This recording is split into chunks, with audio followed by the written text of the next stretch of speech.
Welcome to my channel. বন্ধুরা, কেমন আছো তোমরা সবাই? আশা করি ভালো আছো। আজ তোমাদের একটি শিক্ষকের সুন্দর কথোপকথন শেয়ার করছি। একজন শিক্ষক বলেছেন, জীবনে যা কিছু করো না কেন নিজেকে খুশি রাখার কারণ অন্য কারোর মাঝে খোঁজার চেষ্টা করো না।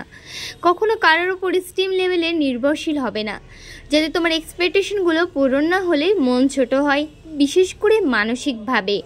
তোমার মন খারাপ, তুমি হেমন্তের গান শোনো, নিজেকে এক কাপ গরম কফি বানিয়ে দাও, বিকেলবেলা মিষ্টি রোদে আপন মনে নিজের সাথে কথা বলো, পছন্দের লেখকের বই পড়ো, নিজের কোনো বিশেষ ক্রিয়েটিভিটি থাকলে সেটা নিয়ে ব্যস্ত থাকো।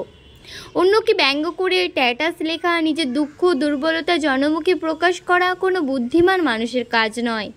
খুব বেশি মন খারাপ হলে রুম অন্ধকার করে চুপচাপ বসে থাকো, যার যার ধর্ম অনুসারে প্রার্থনা করো।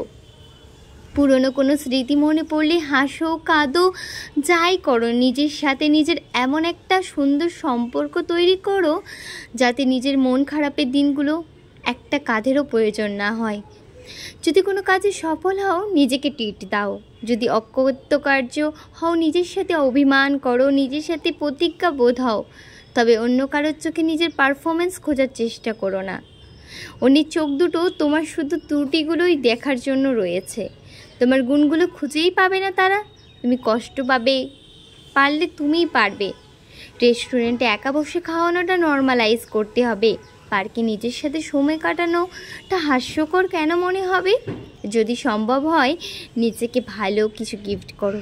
যাদের তীব্র মুড সুইং হয়, নিজেকে একটা চকলেট উপহার দিতে পারো, নিজের জন্মদিনে নিজেকে গিফট দিতে পারো।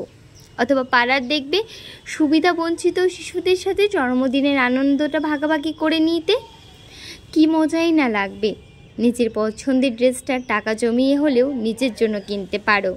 মাঝে মাঝে নিজেকে ফুল দেবে, ঘরের কোণে ফুল থাকবে, সুন্দর একটা গন্ধ ছাড়াবে, দেখবে মন একা একাই ভালো হয়ে যাবে। দুনিয়ায় কোনো পক্ষেই সবাইকে খুশি করা সম্ভব নয়। যেখানে পারবে না বলে না বলতেই শেখো। কেন নিজের জন্য অন্য কাউকে বিরক্ত করছো? অন্য কারোর বিরক্তর কারণ কেন হচ্ছ? একটা সুন্দর ব্যক্তিত্ব থাকার জন্য খুব কঠিন হওয়ার দরকার নেই, শুধু নিজেকে অতটুকু ভালোবাসলেই হবে।